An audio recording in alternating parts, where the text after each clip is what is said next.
Welcome to the wonderful world of protein synthesis. Step 1. Transcription. In the nucleus, RNA polymerase separates the two DNA strands by breaking the hydrogen bonds between their base pairs into the sense strand and the antisense strand. Transcription factors bind to the promoter region on the antisense strand, allowing RNA polymerase to bind to the molecule. Free nucleotides available in the pool in the nucleus pair with their complementary nucleotides on the antisense strand. RNA polymerase moves along the DNA strand from the 5' to 3' end to join nucleotides together by forming phosphodiester bonds. Adenine on DNA pairs with uracil on RNA instead of thymine. When RNA polymerase reaches a stop codon, it detaches. Pre-mRNA is formed and DNA strands reform hydrogen bonds. Pre-mRNA is identical to the sense strand. Pre-mRNA is spliced to remove introns, the non-coding triplets, forming mRNA which contains only exons. Ligase joins the exons together. A poly A tail and a guanine triphosphate cap are added on both ends to protect the molecule from the cytoplasm. Step 2. Translation. mRNA leaves the nucleus through the nuclear pores.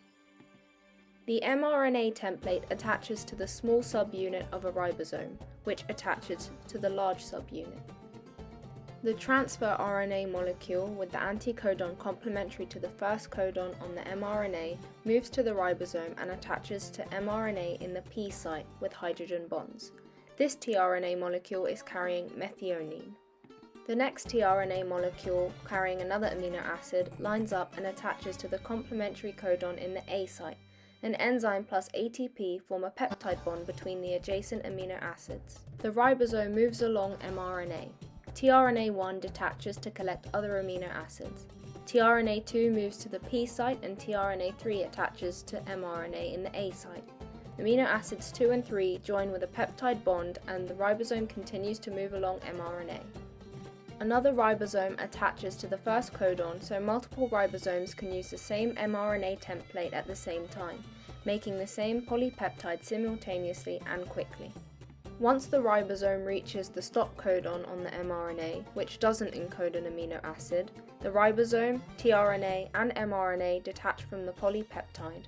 Methionine is removed if it's not needed, and the polypeptide can fold into its secondary, tertiary, and quaternary structures. These proteins could be antibodies, enzymes, hormones, and they determine the nature and development of the organism. Thank you for joining us in the wonderful world of protein synthesis.